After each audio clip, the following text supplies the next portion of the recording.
Today we have Fogwood, F-O-G, found on ground. This comes to us from my good friend Tuffy Marginez, and I've been putting it off because it's probably going to be a bit of a problem. But today I took another look at it, and I think I can figure out how to get it mounted up and get the turning. As far as turning goes, there's not going to be any on the outside. Zero, none, zip. How can you possibly improve on that? It's absolutely gorgeous. If you think you know what kind of wood this is, let me know down there in the comments. I'm looking forward to turning it. It's going to be a challenge, but you know, that's the fun of it. I am going to take it over here to the bandsaw and do some cuts on it. Good morning, good afternoon, good evening, or as we like to say here at Shady Acres Wood Shop, howdy, let's take a closer look at it. The piece is about 10 inches long, about 8 inches wide, about 6 inches tall.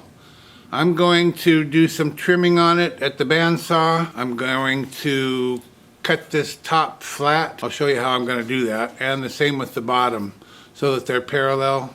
It'll be easier to mount that way and easier to turn, and I can get the most out of the wood that way. I'll show you what I mean over here at the workbench. The piece sits kind of cockeyed. You can see if this is the top, which it will be, it's all leaning that way, and the bottom is also not flat. So I'm going to set it up like this on my bandsaw table, and now you can see I can put one side against my fence, cut this side flat, turn around, that side up against the fence, cut this side flat. So that's what I'm going to do. It's going to end up being about probably 5 inches or 4.5 inches tall instead of the almost 6 inches that it is now. But I will still get the most out of it. So I'm going to go do that. I'm not going to show it to you because it's going to be awkward and it's going to be just a little bit dangerous. And whenever I do something dangerous and stupid, I get criticized for it, and I don't like it, so I'm just not going to show you that part. But I'll see you over here at the lathe in just a minute. Well, I have my sides, or the top and the bottom parallel now. I'm very happy with that. The hard part was finding center, where to. I was going to use a woodworm screw, you know, where's the middle of the top. That's kind of hard to figure out. And then I have the middle of the bottom. I'll show you that in a minute. I did my best. That's all I can say. I don't know if this is going to work or not. I put a faceplate ring on my chuck. It's got 4 screws coming into the top of the piece, and then the bottom. The problem is, no matter what you're going to do, how are you going to hold the piece? Is trying to find the middle of the bottom and the middle of the top, and that's hard to do on a piece shaped like this. You know, where do you measure in from? I might find the middle down here, but how do I know that's the middle of the top? It's just about impossible. I'm going to mark for a recess because I can't get a tenon in here without wasting away probably 1 inch of the bottom, and I don't want to do that. So I'm going to use a recess. Normally I wouldn't recommend a recess when you have cracks. We don't actually have cracks, we have parts, different parts. And I think they're pretty tight. I pushed and pulled and put all my weight on it trying to separate all of these little joints, and I couldn't separate any of them. So it seems to be pretty well tied together. So I'm going to make a recess. Obviously the chuck is not going to fill that recess because, you know, we're missing parts here, but I think we'll get enough of it, I hope, to hold it. So I'm going to use my dividers to mark out for that recess, and I've set them for the outside diameter of this chuck jaws. So now I'm just going to spin the piece up. I'm going to hold it. I'm going to touch on the left, not on the right. And when I touch on the left, I'm going to look at the right and see if the two line up. And if they don't, I'll move it one way or the other until they do. So see that on that side it's outside of it, so I need to come in on the left. And there we got it. Now they line up. So now we know where to cut the recess. We're going to be turning at about 600 RPM, 5/8 inch bowl gouge, mask and face shield on. I'm probably going to make this a little bit deeper than normal. Be a good purchase.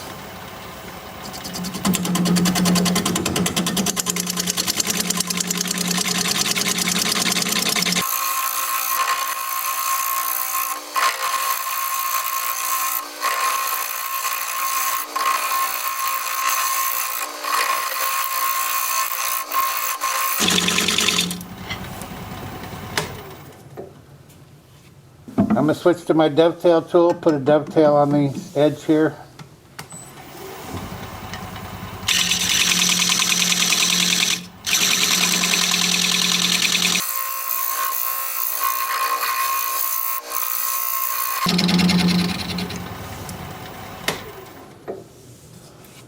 Well, surprisingly, that looks pretty good. See, we're only missing right here. So as long as this little piece doesn't break off or one of these others, we should be okay. Let's see if the chuck fits that. I made it a little bit too big, didn't I? Well, it's okay. It'll work just fine. It's not that much too big. So I'll get this turned around, or maybe I should sand. I'm deciding. I'll sand it later off the lathe. Well, I changed my mind. I forgot I have more sanding to do than just the bottom. I need to sand these sides while I have good access from this side, from the bottom. And I'll be doing that with my Sandoflex. This is 120 grit. I'll use that, and then I'll use 180 grit and stop there. And I'll sand all of the unturned parts, which is most of the outside. When I'm done with that, I'll switch to my 2-inch disc at 80 grit, and I'll sand the bottom. I'll work up through 400. I'm gonna have the lathe spinning in reverse at about 360, and I'll show you what that looks like as soon as I get my mask on.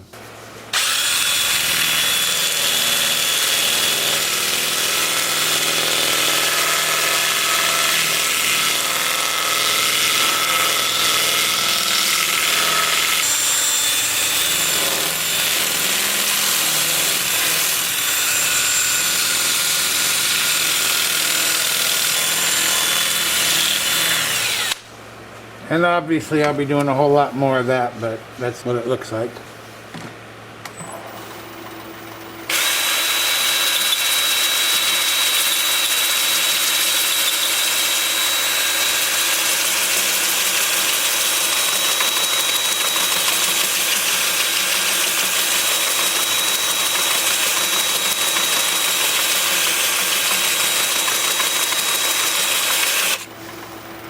And that's what that looks like. I'll bring it back here in a bit and we'll put some sanding sealer on there, I think. See you in a bit. If you're new to the channel, I'm sure you're thinking, what is this guy's, what is he doing? What's he thinking? What kind of mess is that? Well, just hang in there. Just hang in there. Just keep watching. You might be amazed on how good this looks. And it's not a salad bowl, it's not a soup bowl, it's just art. It's just a piece of art. Meant to be appreciated, just like if you hang a picture on the wall, that sort of thing. You get to see all of nature when you look at my stuff. And there's people that'll tell me I should be using epoxy or something like that. Well, I'm aware of epoxy. It's not new to me. I've seen a lot of people use it. My favorite is Andy Phillip. You want to watch someone use epoxy with an artist's view on it, watch Andy. He's a genius with this stuff. It's just not what I do. I just do nature. Why would I hide all of this wonderfulness that we have here? Why would I hide that? I want to exploit it. I want to show it off. This is going to be an amazing piece if it holds together. I'm not entirely certain that it will. I sure hope so. This is sanding sealer that I'm applying. It's called Zinsser Seal Coat. It comes in a can ready to use. I don't do anything to it at all. And then I will apply Zinsser Shellac over this. This will probably take 2 coats of sealer and 2 coats of shellac. And I apply this shellac exactly the same way that you see me applying this sealer. No difference at all, so I don't show that part. But I apply it with a rag and a brush exactly the same way. I just hope it all holds together. Once I stick my chuck jaws in here and spread them apart, we could have a problem. And I'm not recommending you do this. Oh boy, I'm not recommending that for a second. It's a little bit stupid, but I think it's gonna work. I do have a little bit of experience with this stuff. Okay, that's the idea. I'll go ahead and finish up doing this, and I'll bring it back when it's time to start working on the inside. See you later. I got ready to turn this around and mount it up on the recess when I noticed there was a big hole here. It went up in there about 1.5 inches. So I took some coffee grounds and CA and filled it, and I tried to make it look like the rest of the gaps around here. I don't know if I accomplished that or not, but that's what I tried to do, and that's what we have. So when I get to the coffee grounds on the inside, I'll know I'm pretty close to being there. So now I've installed my larger chuck jaws. And I'm just going to put the piece over that. And I'm just going to gently tighten this. I don't want to spread all those sections, all those roots apart. You know, maybe I should drill this out. Maybe that'll be less stress on it, huh? I didn't think about that until right now. I think I will do that. And it's cold out here, so you probably hear my heater running. It's just almost 40 degrees. I'm gonna start out with 1 3/4 and work up to, I don't know what, something that looks about right. I'm not gonna show you all of this because it's pretty boring. Boring, get it? Boring a hole? Okay. I've got the lathe spinning at 170.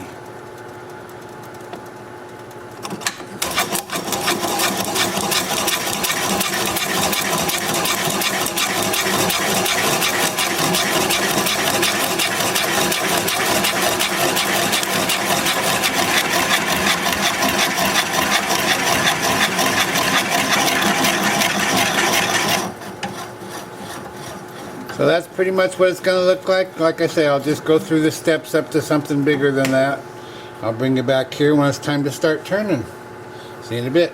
I drilled the hole 2 7/8 inches across and 2.5 inches deep. The piece is 4 inches deep overall. My recess comes up in there about 1/4 inch, so 3 3/4. If we want a 1/4 inch bottom, that's 3.5. So I need to go about 1 inch deeper than the hole currently is. I was in hopes of keeping this little branch, but it's just not gonna happen. I knew it wouldn't. Well, I thought it wouldn't, but I hoped it would. But it's gone. We're gonna be turning at, I have no idea. I forgot to check. About 550 RPM, 5/8 inch bowl gouge, mask and face shield on.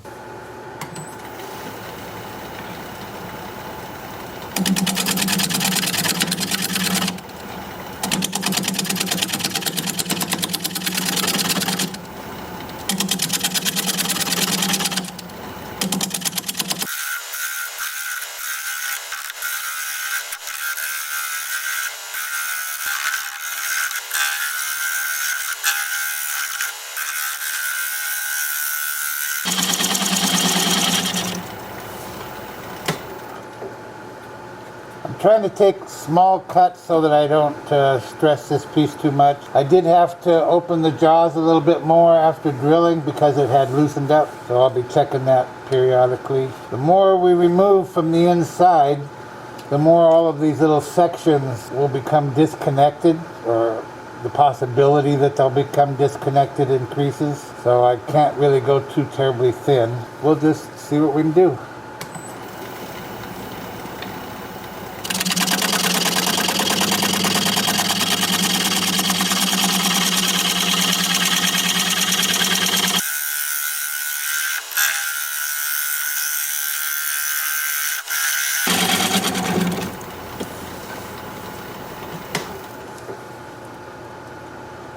I just sharpened this and it's dull already. That's the problem with root balls, you know, there's dirt and crud in there. I'm gonna go sharpen up. I wanna open this up just a little bit more than it is. Not much more. There's just too much wonderfulness down here. We don't wanna lose it.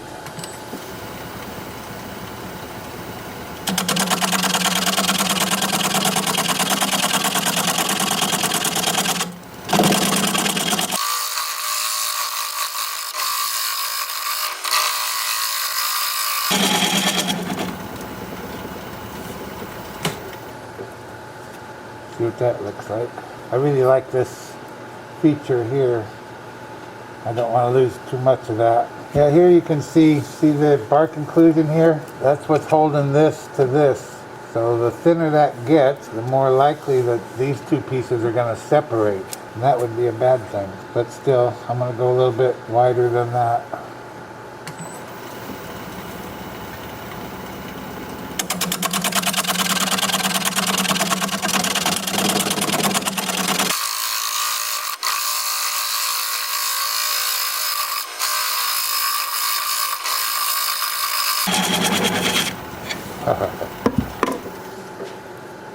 I'm also gonna see if the chuck needs to be tightened. Seems to be pretty good. I really want to go wider, but I'm just afraid to. But I'm going to. See if I can pick the speed up any. No.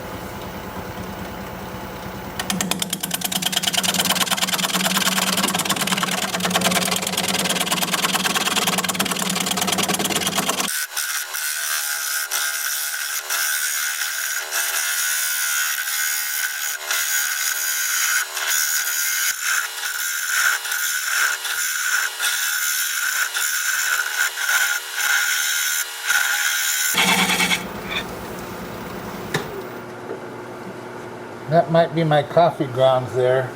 I think it is. So we can't go a whole lot deeper. Well, I still have, well, I don't have any support. I'm gonna see if I can't round over this edge. I guess I won't, I'll only get these two edges.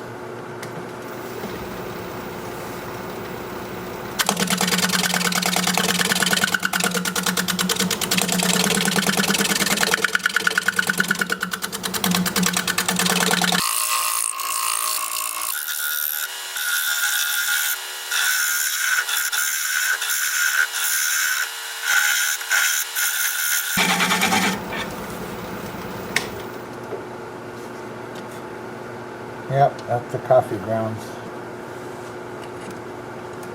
Yeah, well, see, it's about 5/8 of an inch thick at the bottom. I was kind of shooting for a 1/2 inch, so we're about there.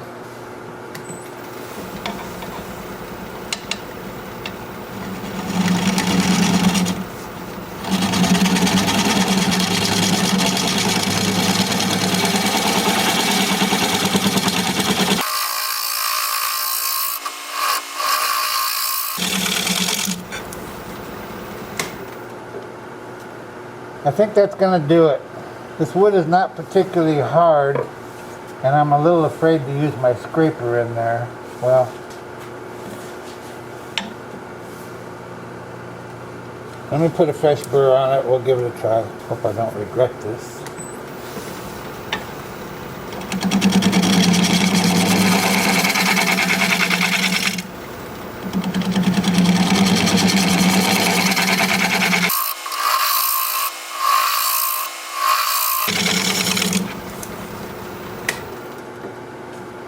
Yeah, some wood just doesn't like to be scraped, and we got some tear out there a little bit.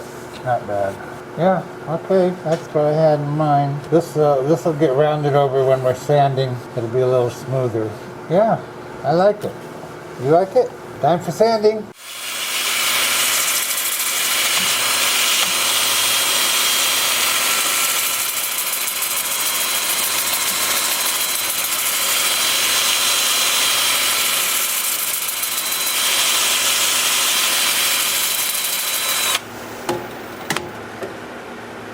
I'm starting at 80 grit on my 2-inch disc, working up through 400. I'm going to go ahead and put the finish on here and take it off, and we'll take a good look at this thing standing upright. I think it's going to be pretty nice. I hope you like it. See you in a bit. Before we finish up here, I want to let you know that last week's mystery wood, about 80% of the comments said it was mesquite. So I'm going with mesquite. And that makes sense. I didn't even think about mesquite as being a possibility. I think I've only turned one other piece of it, if even that. So that's what that was. Be sure you stick around to the end of the video so you can see the before and after shots of this piece. If you'd share the video, I'd really appreciate that. Thank you so much.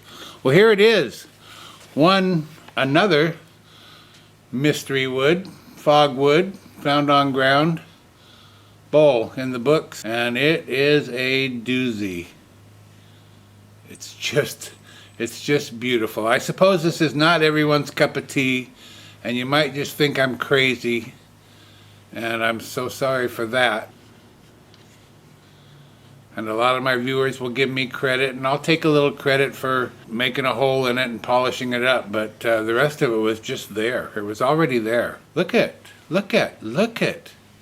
My gosh. The beauty. I don't know which way I like. I thought I liked that, and then I thought, no, I like this.